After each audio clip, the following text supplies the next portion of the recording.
Feeling like a shark in a shrimp tank. Big fish, small pond in the shrimp tank. Welcome to the Shrimp Tank Charleston Show. I'm your host, Eric Elkins. The Shrimp Tank Charleston is a nationally syndicated podcast that can be heard and watched on YouTube, Google, Apple, and Spotify. You can also tune in and subscribe to our shows on our website. Go to www.doublellc.com. That's www.doublellc.com. And you can see all the shows there or wherever you want.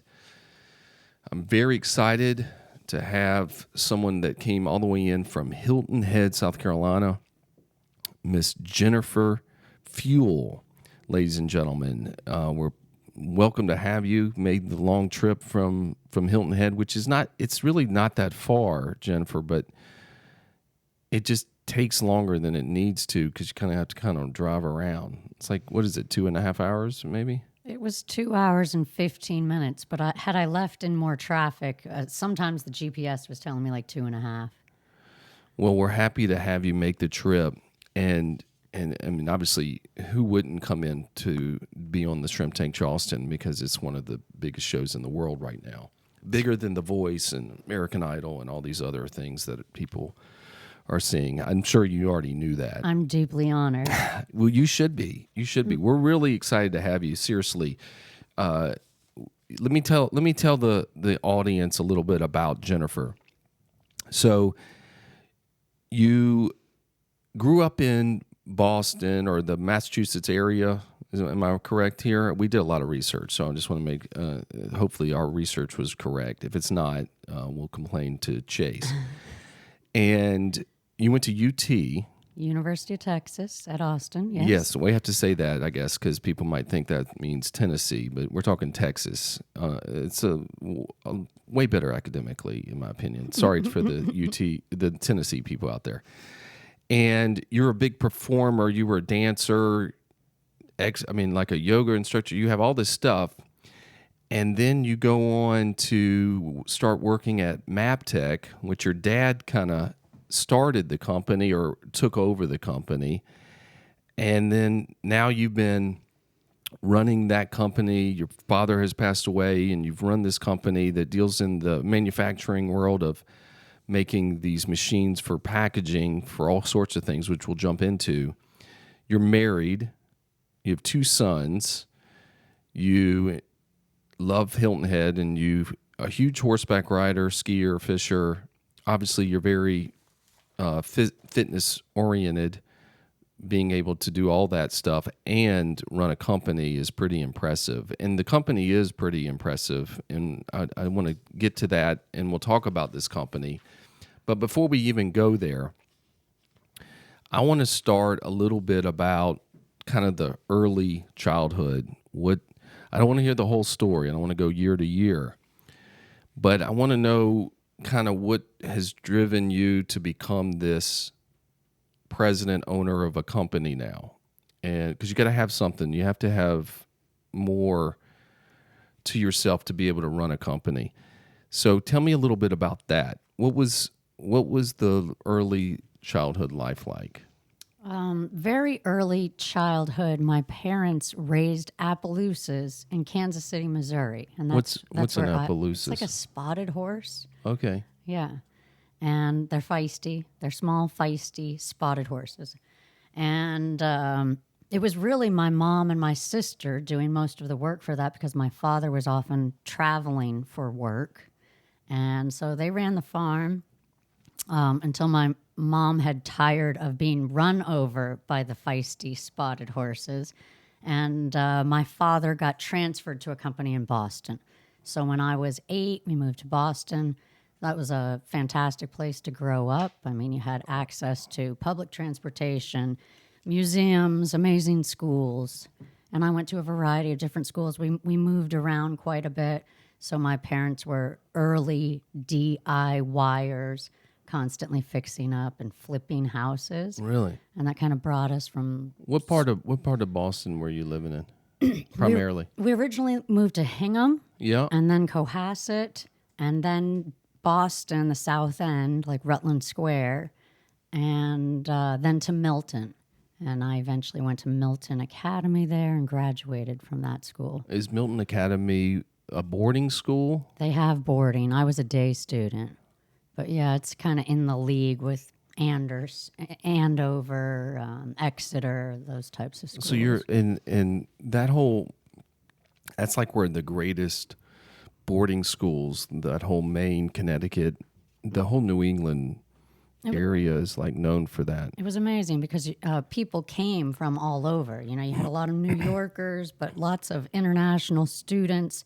So you really did have diversity and exposure to all kinds of people and cultures, which was exciting. An amazing performing arts center there. Stephen King donated like a $13 million endowment for this performing arts center that had stages that elevated and sung at Milton Academy at my high school. Well, yeah, did he go there or something? I think or his daughter did or something. Yeah. any famous people you graduate with? Oh gosh, I don't know if I can think of that. But James Taylor went to our school, so he'd come and perform concerts for us. Really? I think he got kicked out though. Why was he smoking weed? I think so. Yeah. Sorry. So we did some research and we found that Jen was with James that day that they got kicked out. But Fire and Rain, I guess he was singing at the time. And so your parents happily married, no divorce? They did eventually divorce. I have a half sister, so my mom was married early on in her life, had my sister, divorced, married my dad. I would say their relationship was somewhat tumultuous and exciting, but they were always friends. So eventually, I think they decided they could afford to divorce, and when I was maybe in my 30s, they did divorce, and still we got together for family gatherings, and there were no hard feelings as a result of the divorce. Did anything, because of their relationship and stuff, and growing up in there, or growing up in that household, did that create any certain habits or certain things that you were looking forward to moving into your future? I meet people who come from divorced families or where the family, had I don't want to say a rough relationship, but something where they were like, that's kind of one of the things that drove me or something.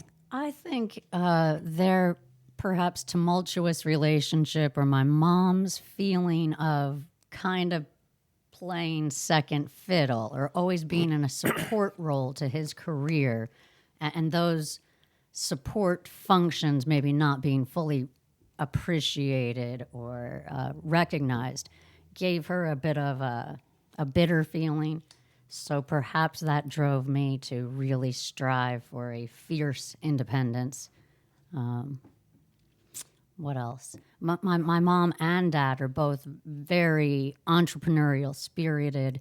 They did always have a house flipping project going on. They do all the work themselves. They're very strong work ethic. So every weekend we were improving the house, having burn piles to and clear you guys brush, are doing that too. You and your sister are involved in that as well. We got involved, yes.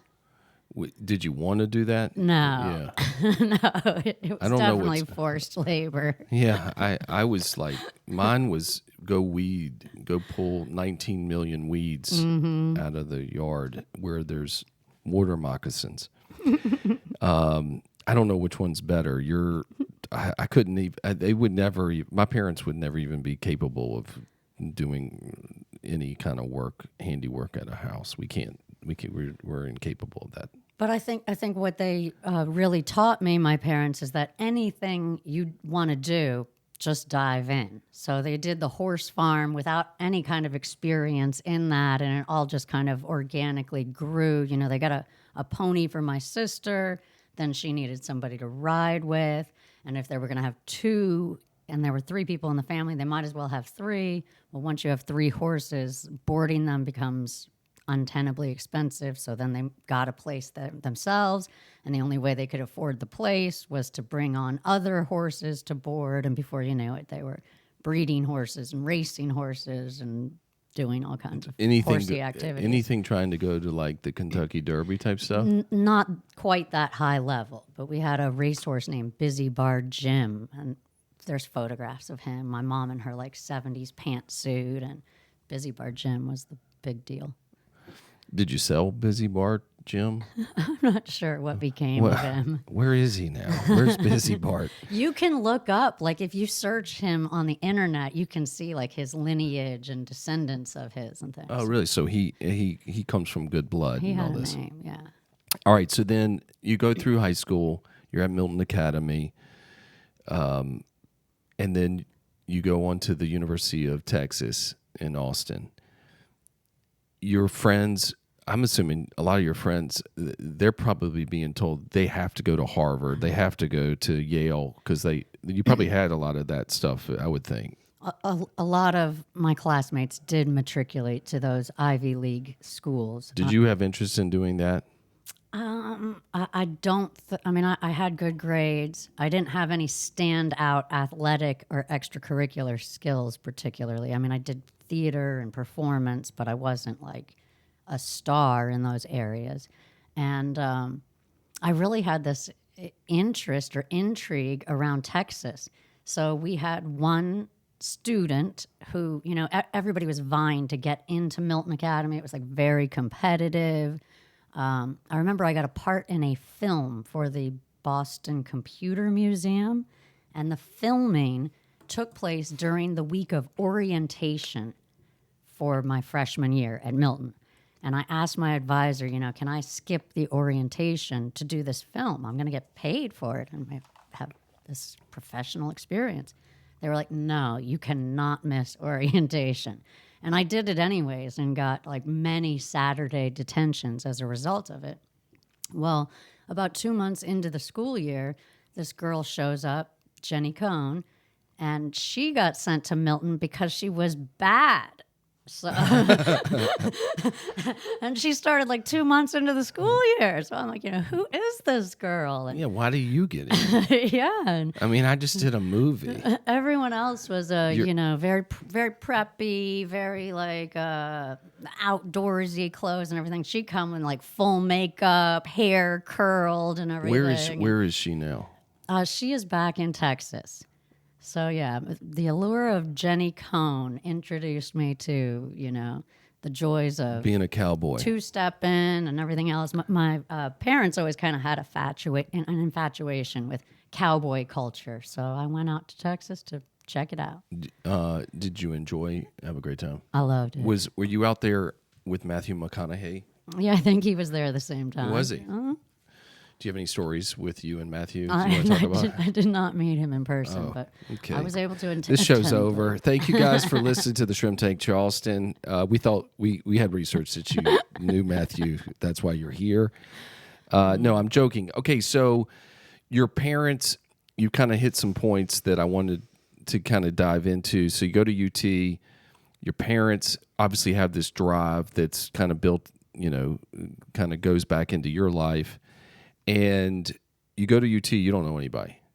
No, pretty I much. did not. Yeah, it was a brand new place. And do you find it a little hard at first, or is it pretty easy? Because you seem pretty cool and hip. I mean, for the audience, I don't know if Jen's hair is just colored or if there's something attached to her hair, but she has some purple streaks or something.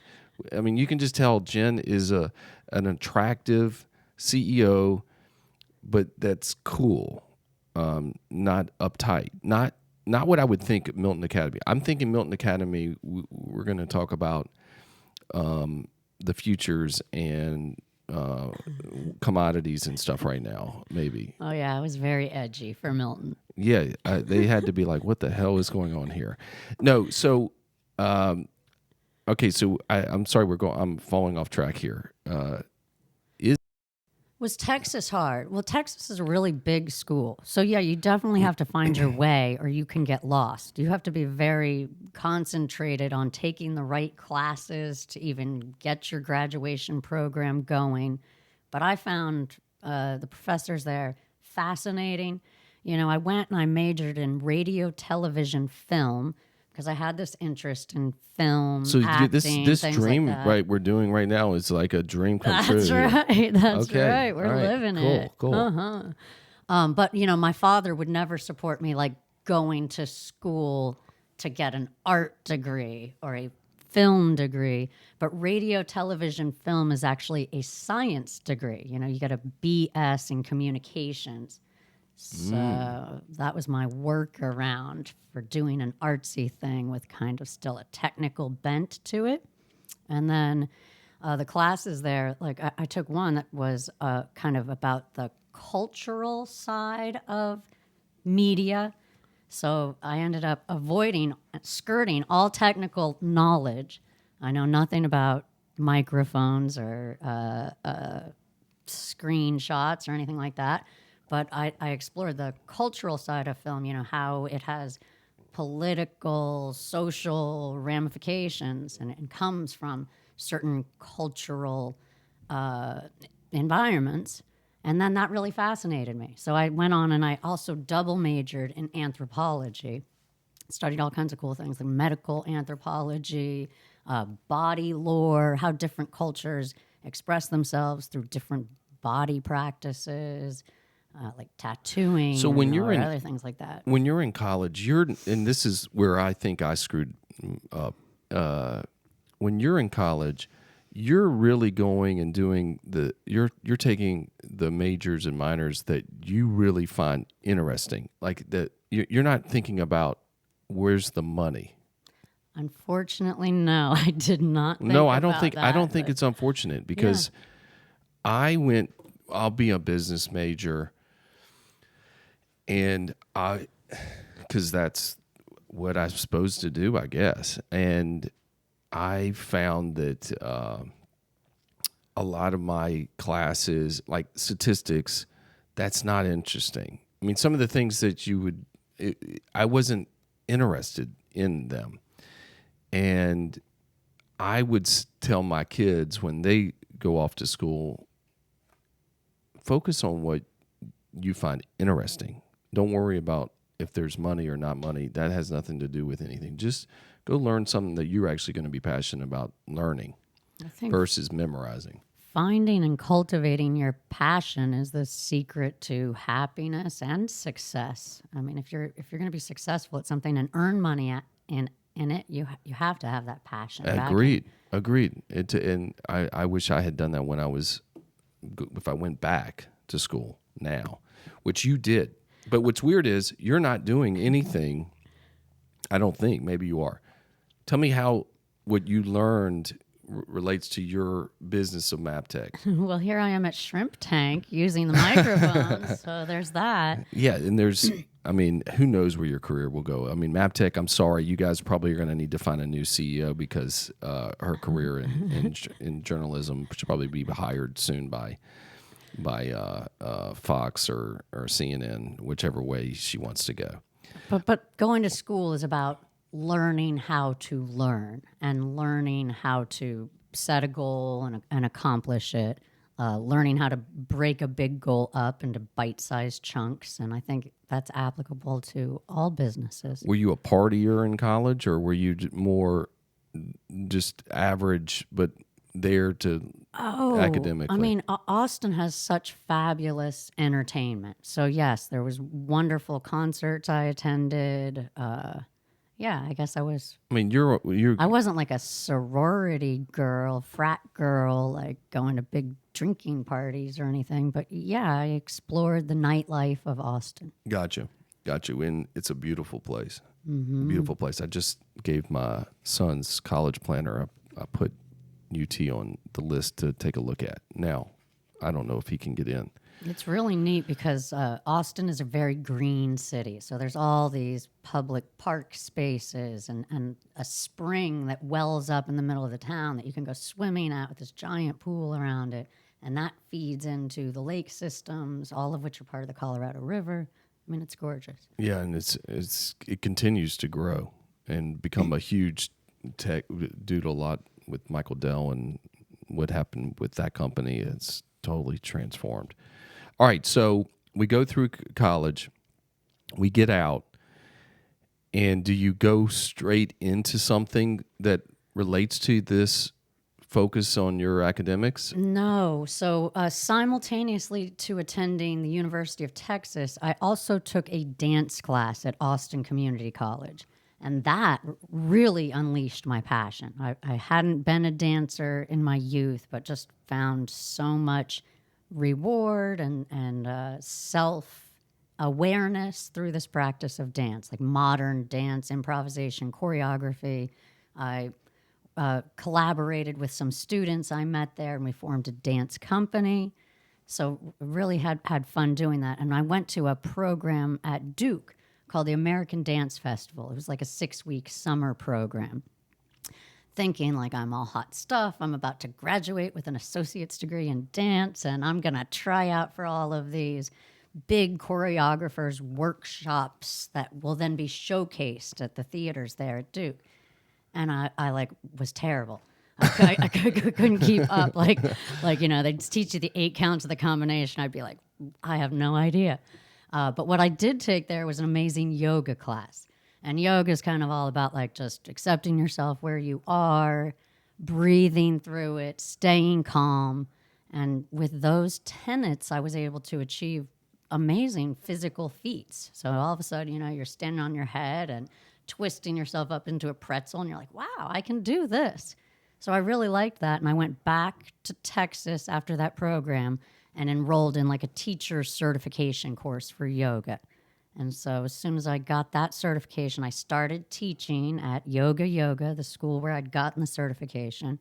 And I simultaneously taught kids dance and gymnastics at a traveling dance company. So I would like carry a gymnastics mat balanced on my head and go around to different daycare centers and recreation centers. You know things what like that. you said, which is I think very impressive, is you went to this dance academy at Duke, and you just take the shot, and you see that there's these folks that are way better than you, but you have this, and I call it the mindset that I'm okay that y'all are all better than me.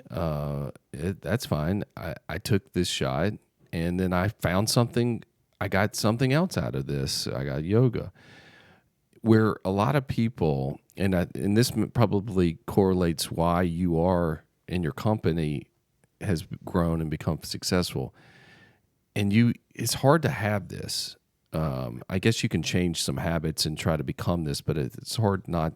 It's hard to just do this without having it embedded in you. Is the fact of you don't appear to fear failure. Like you're like, failure will lead. I get the sense failure leads you to something's going to be good from this, versus a lot of people who don't move on or up the ladder or move up financially or personally, professionally, whatever it is, because they just want to stay status quo. Yeah, if you didn't experience failure, there would be no reason to change or to move on or to grow. I mean, failure is kind of the base of each new stepping stone. It's just in you, it seems like. Yeah. And probably because of what you described about your parents. Yeah, I think my father was a great example. I mean, he had many business successes and just as many like complete crashes. And you just get yourself back up and try again. Go. Your in a new sister direction. is older. She is. Okay, so it's just the two of you. Mm-hmm. Is she less of a risk taker than you? I would say she's more of a risk taker. She is she's been a chef, and she's very, rebellious, edgy. She does not care about the status quo at all. Interesting, because I find that a lot of times the older child has a tendency to want to be perfect, and so is less But your situation's a little bit different. I think 'cause with you're- the step parent thing, Yeah. I think the stepchild thinks like, well, I'm never going to be good enough anyways, so I might as well just Yeah, go all out. you kind of screw up the birth order situation I'm trying to describe because you had it's a half sibling. Mm-hmm. But what I have found is the older, the first, wants to be perfect, would not go into, if they said, hey, you can walk into this room and no one's going to be as good as you, and you're going to make your A's, or you can go in this room and you might go to a whole nother level, but you also could fail. They have a tendency to go, I'm just going to go here because that's the first sure. I'm not going to go here. Whereas a second child goes, I don't care. I'll try that. If there's more opportunity, maybe who cares? I fail, big deal. I think the multiple moves through childhood helped develop that quality of like, okay, I'm starting over and it's okay because every time I've moved, it's always been to a better place, or I've always made better friends, or there have been more interesting teachers or programs at this new school. So it's always been positive. So you do the yoga for X amount of years, and then And I loved it. Extremely rewarding. I mean, you have people telling you, "Yeah, you've changed my life. Through my practice of yoga, I've healed this." It's a very gratifying undertaking, but not very financially lucrative. So I thought, like, okay, now I really should get a real job. And I had been teaching the kids dance and gymnastics, and I really loved that. And I loved academia. So I thought, like, well, why don't I just be a teacher? And then I went and got an alternative certification for teachers. So it's like a 9-month program or something. And I got a job at a charter school about an hour south of Austin. And I was terrible at it. I think I had laryngitis the entire year because Just of yelling screaming at the kids. Yeah. I had no classroom management skills. and you have no kids at the time. I had no children at the time. So, yeah, it was just, it was a tough situation. It was a brand new school. They were trying to integrate special education and mainstream classrooms. And they were supposed to have a lot of extra support staff and small classrooms to enable that to happen successfully. But like within a month, they fired the other third grade teacher and gave me all her students. And a couple weeks after that, they fired the special ed teacher. Well, you must have been doing okay, better than you think, because I didn't get fired. Yeah, you didn't get fired. That's true. So, and again, another example of where you took a shot. Mm-hmm. So then I think I was complaining so much to my parents about that experience. My father finally said, like, well, what is your dream? What do you really want to do? And I said, I want to open a yoga studio. And so he loaned me money to open a yoga studio, with the caveat being that it be near my mom and dad, who at that point had moved to Hilton Head. Gotcha. All right. So on that note, guys, you're enjoying another great episode of Jennifer Pfuhl of MAPTech Packaging. There's also Champions Manufacturing or Packaging. I don't want to say this wrong. Champion Systems. Champion Systems. I was very close. The Shrimp Tank Charleston, sponsored by Double E Insurance and Financial Solutions. Double E enables you to enjoy more and worry less. We'll be right back to get into Chapter 3 with Jennifer Pfuhl of MAPTech Packaging, Champion Systems. Attention. Do you own a whole life or universal life insurance policy? Were you told to expect a big tax-free nest egg at retirement, or that dividends will pay for the policy instead of you? Agents frequently sell products like this that are profitable for them, but not for you. Let Double E audit your policy at no cost. Call now to find out how Double E Insurance and Financial Solutions can help you. 843-936-6352. DoubleELLC.com. Securities offered through Fortune Financial Services, Inc., member FINRA SIPC. Elkins Financial, Double E LLC, and Fortune Financial Services, Inc. are separate entities. Hey guys, we're back. We're sitting here speaking with Jennifer Pfuhl of MAPTech Packaging, as well as she owns Champion Systems. and we're getting the whole works. She did not have an affair with Matthew McConaughey at the University of Texas, which would have been a lot more. I mean, it would have been a great story if you could have just lied and told us about it. Next time, I'll be prepared. But that's okay. Now, so I want to fast forward because I want to get into MAPTech. I want to talk about Champion Systems. I want to talk about this hemp creation that you got involved in. So your dad kind of says, "Come back. You got to be in Hilton Head. Start a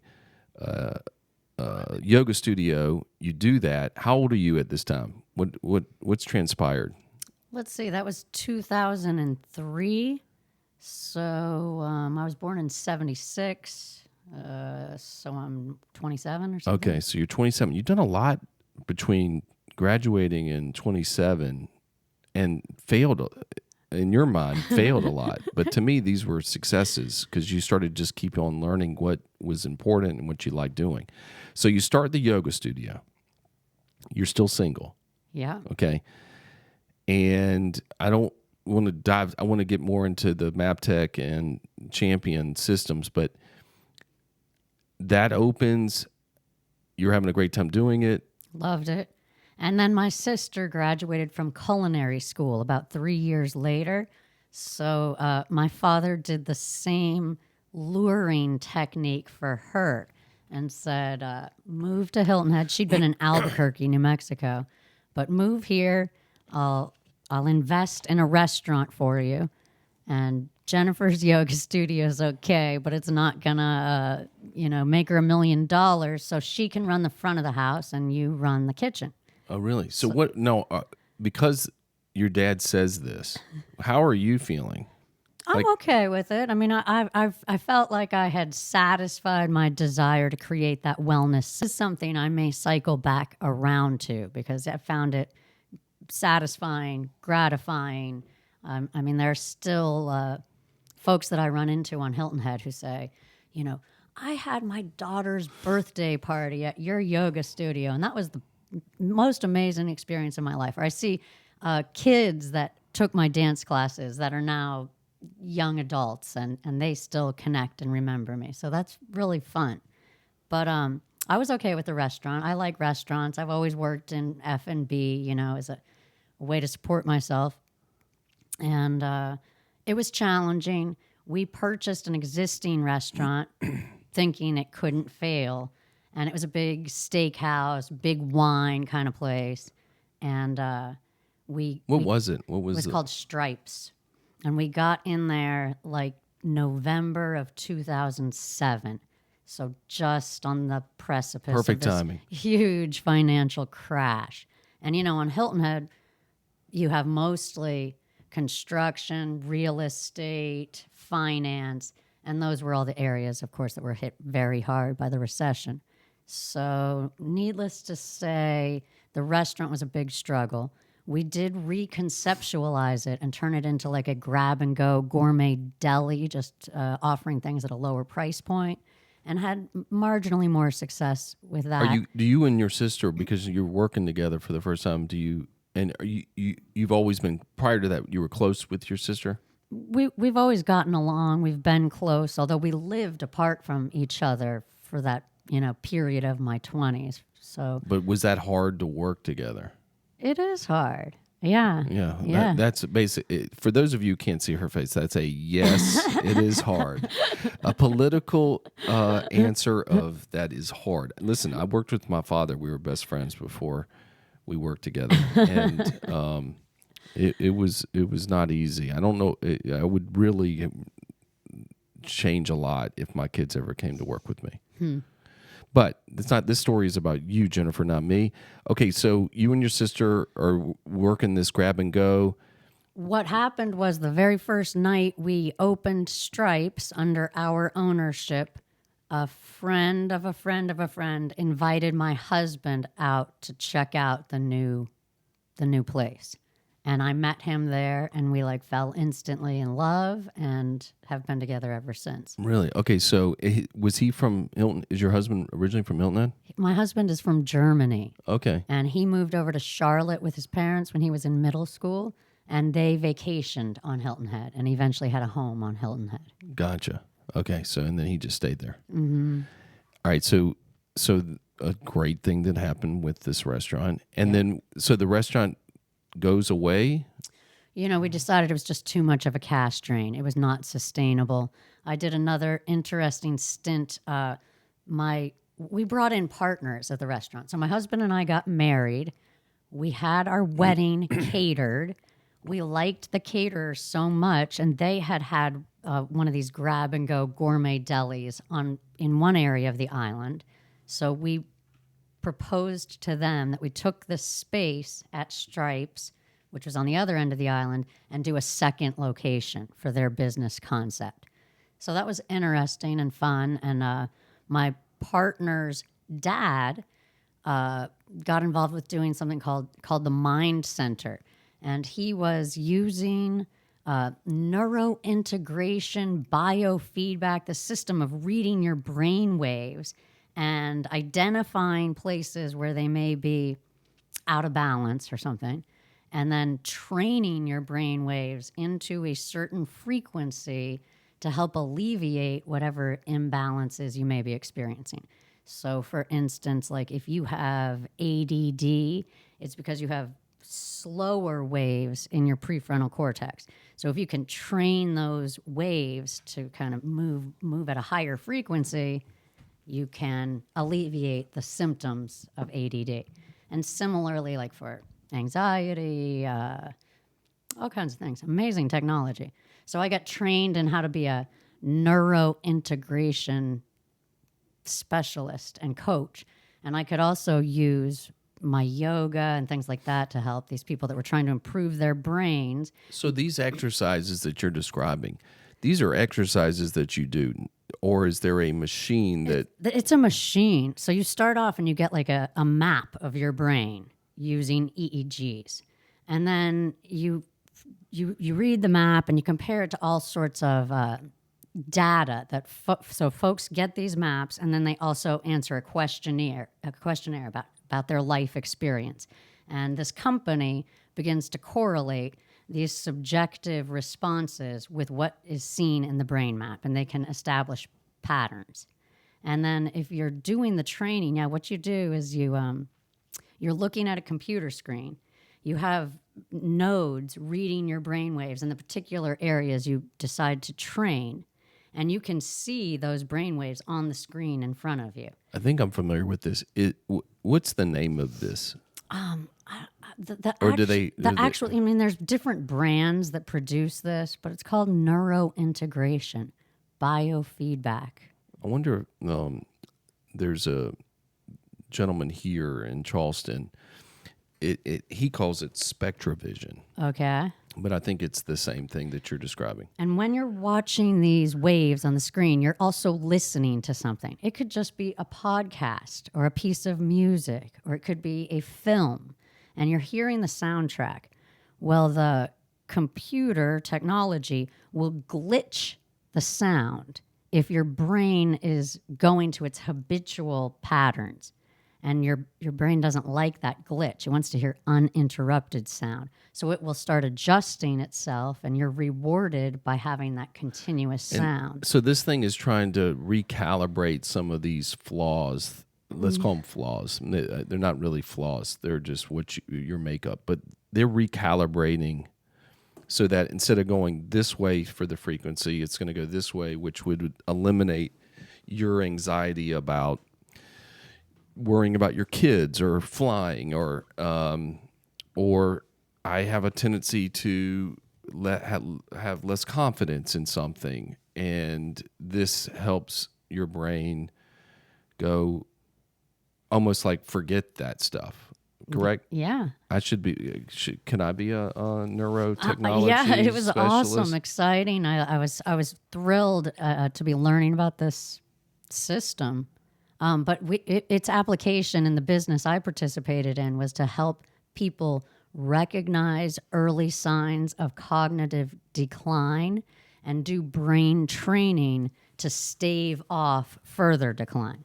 Gotcha. And it was kind of challenging as a business model because really nobody wants to know they're at the early stages of dementia. And you'd have a lot of, kids bringing their elderly parents in to get tested. That goes really well. Yeah. So then they adopted it to apply to weight loss, because everybody will pay to lose weight.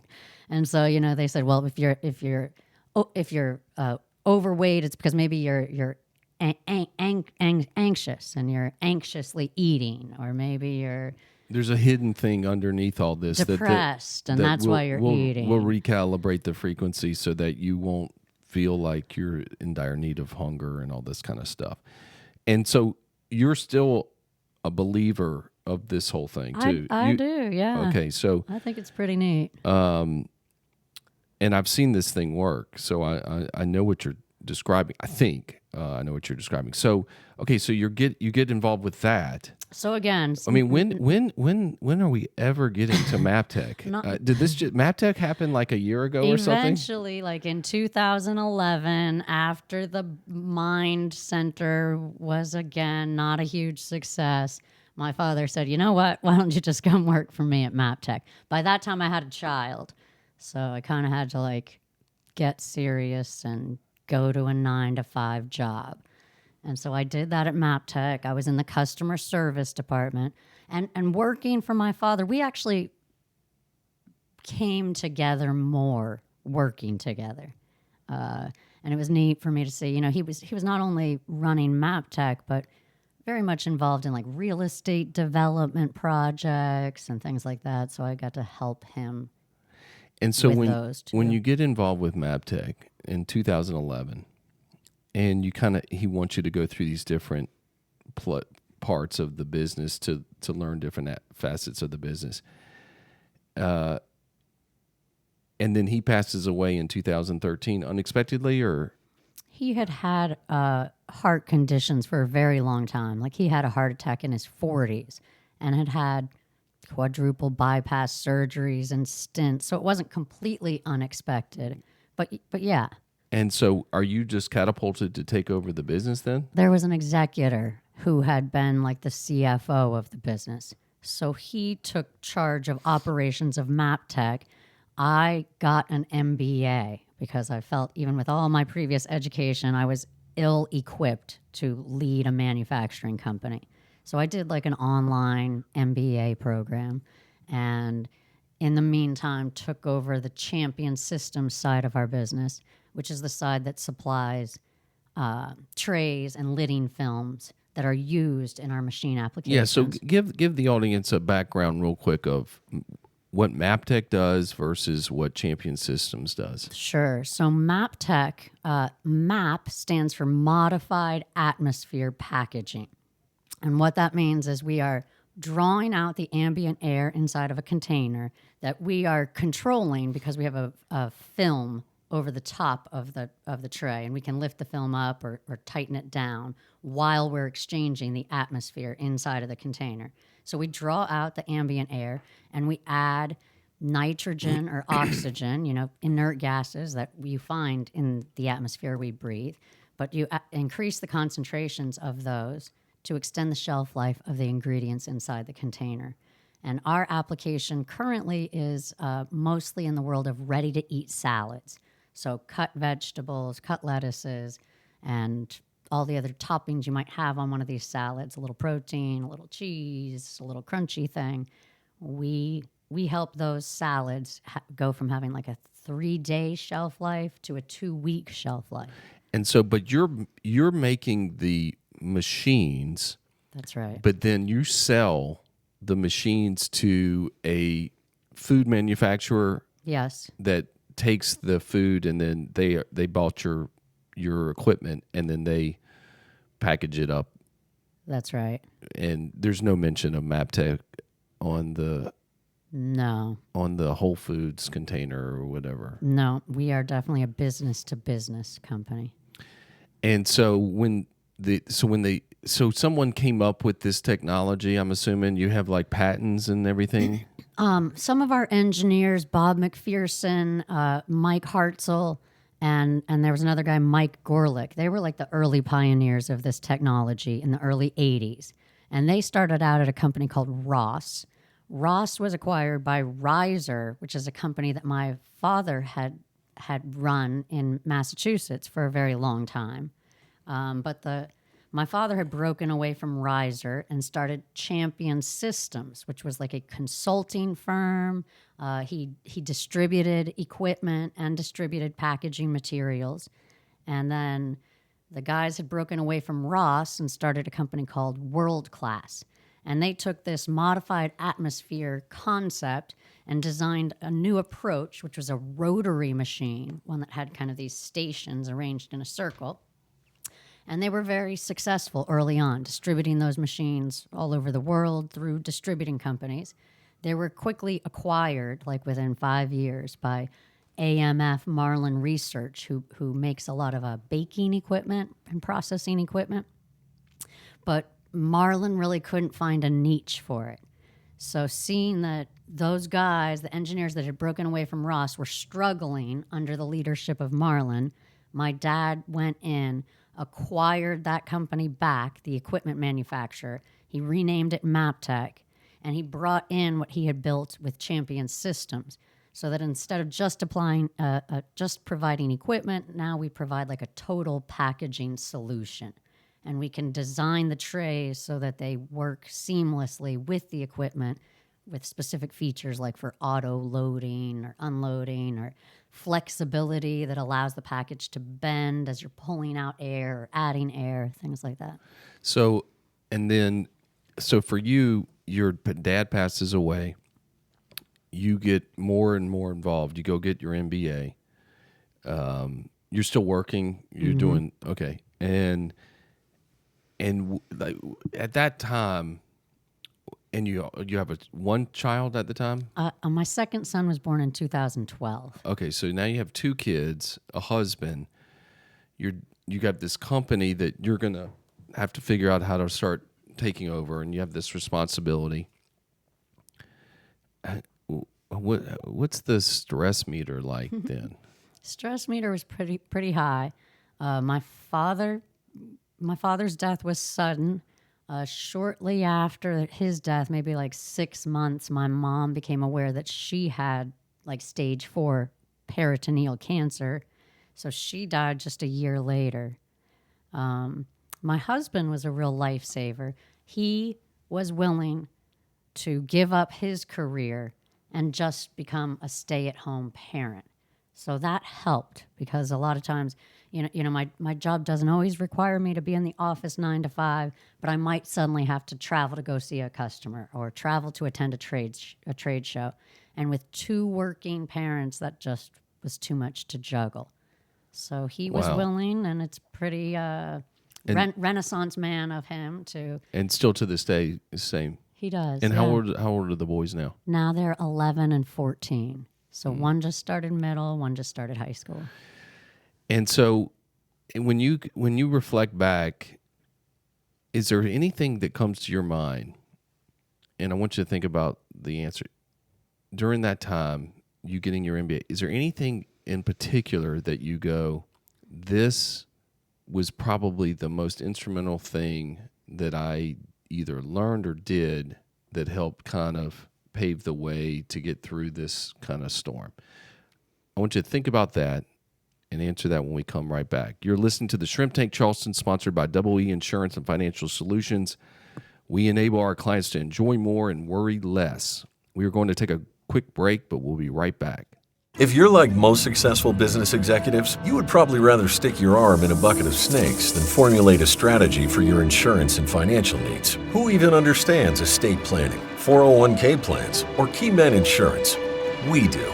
We are Double E, your virtual Chief Insurance and Financial Officer. Let us free you up to do more of what you do best and less of what we do better. Call 843-936-6352. DoubleELLC.com. Securities offered through Fortune Financial Services, Inc., member FINRA SIPC. Elkins Financial, Double E LLC, and Fortune Financial Services, Inc. are separate entities. Welcome back, and thank you for tuning in to the Shrimp Tank Charleston Show. I'm your host, Eric Elkins. We've been sitting here having a enjoyable, relaxing conversation with Jennifer Pfuhl, president, owner of Champion Systems and MAPTech Packaging. today in the Double E Studios. Just so you guys know, if you prefer to watch our interviews, please go and to our YouTube channel and type under the search menu at YouTube the Shrimp Tank Charleston, and you can watch not only this interview with Jennifer but other previous shows that we've had, and you can enjoy all of my sometimes ridiculous humor that I come up with. But we were sitting there, and I just left you with a question to come back and answer, with the idea of, at that time where it was really tough times with father passing away, your mom passes away, you're having to take over a business, you have 2 kids, a husband. Does anything come to mind that kind of changed that path to see the light at the end of the tunnel? I think up until that point, I had ventures and taken on jobs or career paths, and if I didn't like them or it didn't work out, I could just leave that behind and move on. But with MAPTech having fallen in my lap, I mean, I had to get scrappier. You had to kind of like make it work. You now had the responsibility of 10 employees and their families to look out for, and it became. Did you have any kind of feeling like I got to prove my dad that he made the right decision? Did you have any of that behind you, or that? No? I think it was interesting. Like, in my younger adult life, my dad never tried to entice me into participating in the business.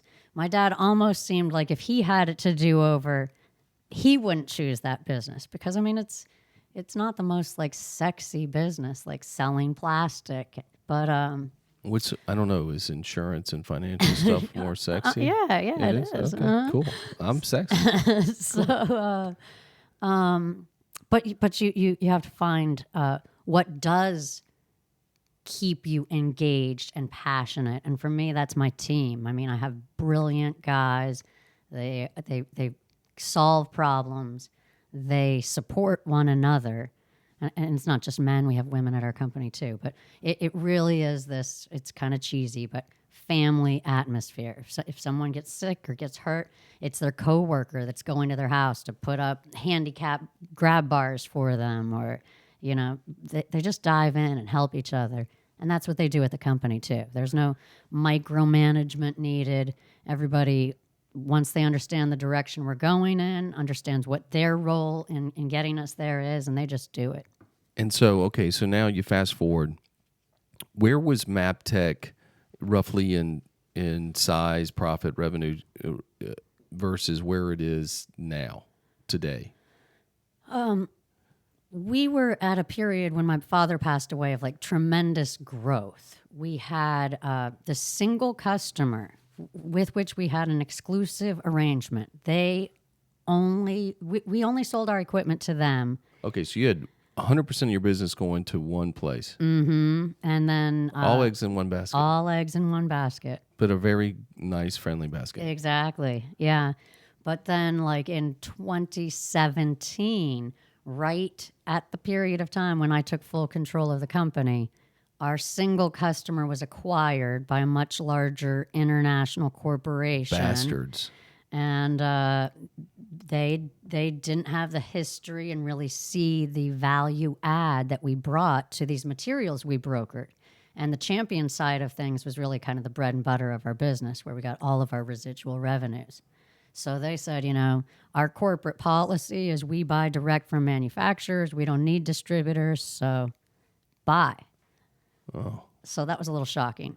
And that's when we pivoted and tried our hand in the hemp extraction arena.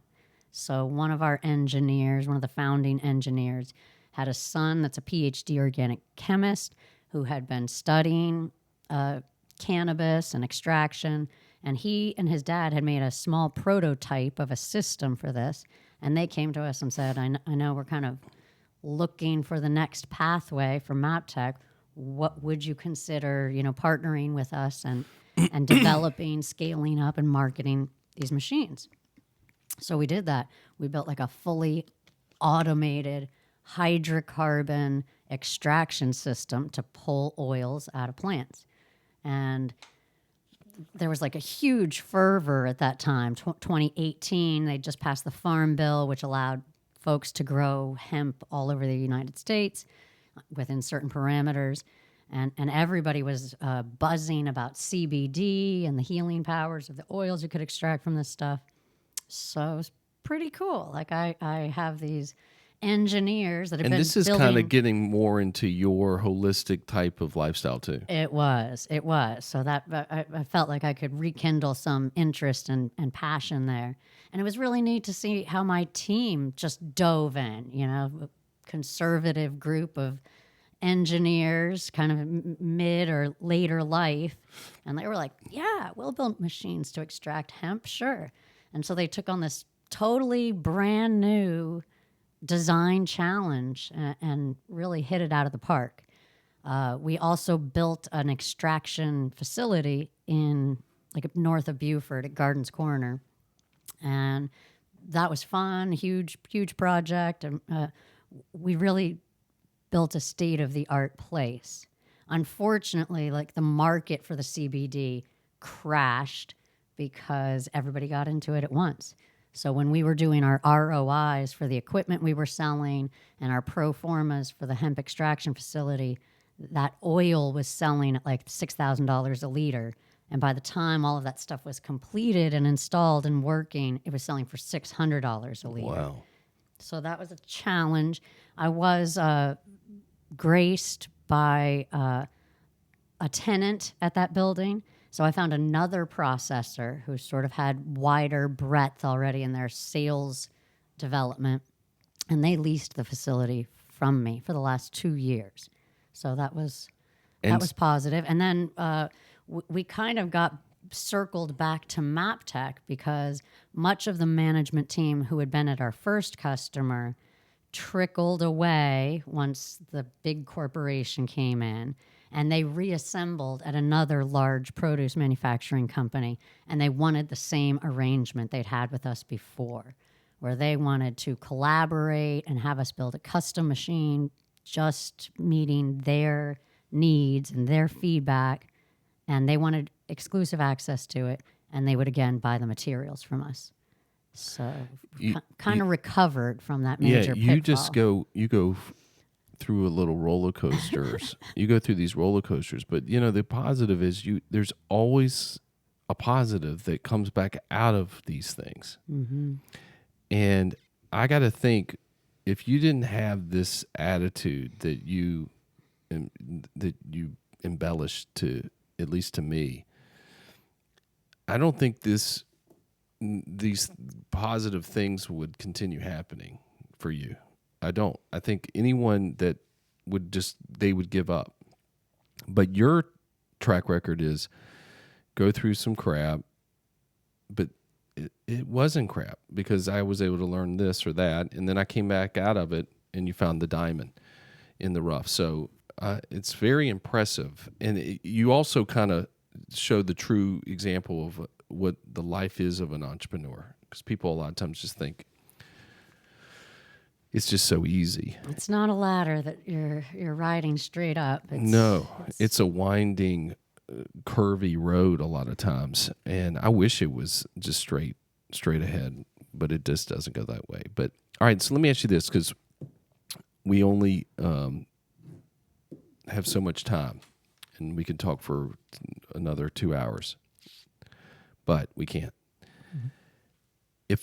If the question came up and it was, what does the future look like for Jennifer Pfuhl, personally and for professionally, both, let's say MAPTech and Champion, 5 years from now, what does that look like?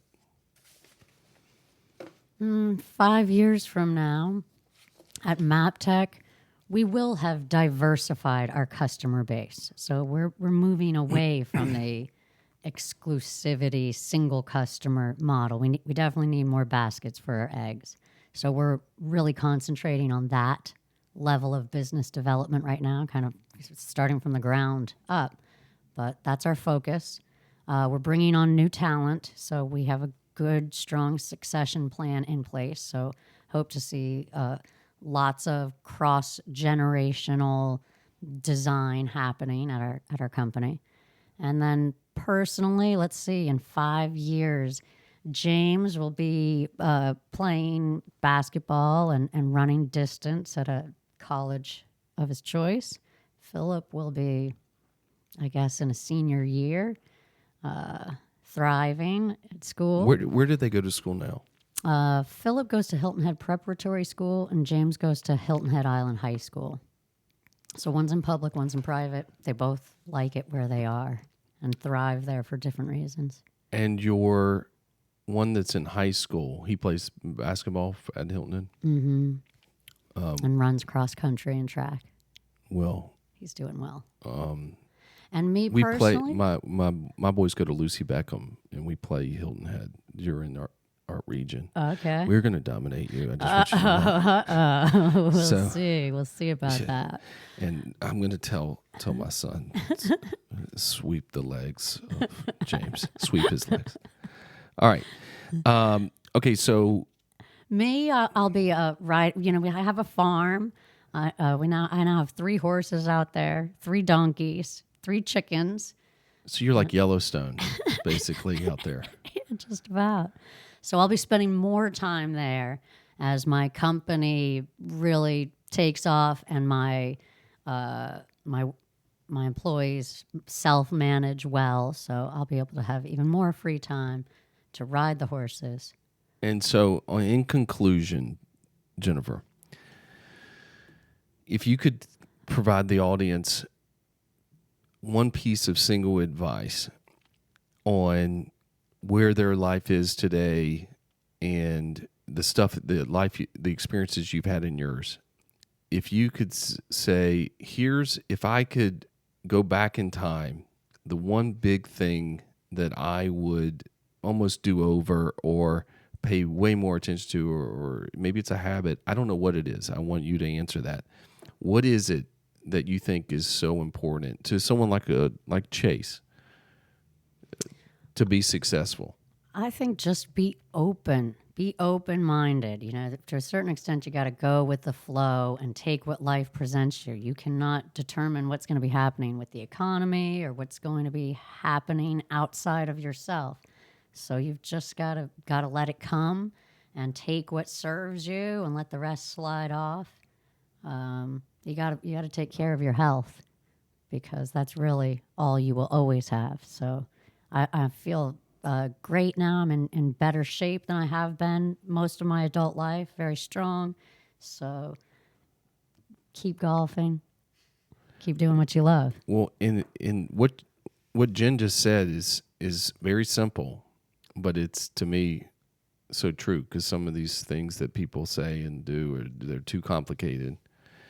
They're exaggerated. They're just too political answers. And at the end of the day, there isn't always some secret formula. So to your point, being open and just letting it go, I think is simple but very good advice. And I think, don't be afraid to be wrong. You raise your hand, speak out. It might be wrong, but if you don't raise your hand and get your idea out there, it won't be heard. Well said. Well said. Well, great show today. We enjoyed having Jennifer Pfuhl of MAPTech Packaging as well as Champion Systems. If you need to get something, you need a machine because you want to have something packaged, then you need to call Jennifer Pfuhl and utilize MAPTech packaging, and don't go to China or wherever they're getting packages somewhere else. Plus, I mean, you can tell Jen's all about the environment, making things green and great. So I'm sure her packaging is as green as you can possibly make something green. So take advantage of this company for those of you who need help or need to buy equipment like that. I hope you enjoyed the show. Please, again, check out our previous episodes on our various podcast channels and follow our show. If, again, you're a visual person, you can always watch the YouTube channel where you can watch this interview. You can see how beautiful Jennifer Pfuhl is, both inside and out. And I would love to connect with my listeners, so please follow us on Instagram. My handle is double DOUBLE _E _LLC. God, that's the worst, these underscores. Or you can go to the Shrimp Tank website, the Double E website, Eric Elkins at LinkedIn, Facebook, blah, blah, blah. If you or your company would like to have an enjoyable conversation about retirement, employee benefits, estate planning, protecting and growing assets, just to name a couple things, then reach out to our lead sponsor, Double E Insurance and Financial Solutions. You can contact them at service@doublellc.com. That's SERVICE @DOUBLEELLC.com. Or you can just go straight to the Double E website. We would love to hear from you. Again, the website's doublellc.com. Lastly, if you think you know of someone that's an entrepreneur or leader making an impact in the world, we would love someone like a Jennifer Pfuhl that's just a great, presence. You have a very nice presence. Would be a great guest, then please contact our producer, Chase Cooper, at service@doublellc.com, or Kristen Killman at kk@doublellc.com. I'm Eric Elkins, and I'll leave you with this. Focus on being a one percenter. Do you know what a one percenter is, Jen? Do you know what that is? I mean, are you talking about wealth accumulation or just No, what do you think a one percenter is? 1%, like someone who is living without limitations, seizing life to its fullest? Well, that would be part of it. I can't deny that's a wrong answer. That's a correct answer. And just to add to what you just said, it's someone that does what 99% of people won't do. So be a one percenter. All right, guys, thank you for another great show. Tune in for the soon-to-be, we'll have Eric Bland, famous attorney that is involved in the Murdaugh murders, coming up this month in October, talking about the Murdaugh murders and where it is today. We'll see you soon. I've been feeling like a shark in a shrimp tank. Big fish, small pond in the shrimp tank. Welcome to the Shrimp Tank Charleston Show. I'm your host, Eric Elkins, but in real life, I'm an entrepreneur and founder of Double E Insurance and Financial Solutions. Double E helps individuals and companies navigate through their financial insurance portfolios. Double E provides clients an entertaining and unique experience. The Shrimp Tank Charleston Show allows us the opportunity to interview and learn from the brightest entrepreneurs and leaders around. We dive into their journey and discover what drove them to become so successful. We will make sure we get out of them not only the wins, but also the losses that they have had on their journey. We are a nationally syndicated podcast that can be heard and watched on YouTube, Google, Apple, Facebook, LinkedIn, Instagram, Spotify, and iHeartRadio. You can also tune in and subscribe to our shows on our website, shrimptankpodcast.com/Charleston, or check us out on the Double E website, doublellc.com.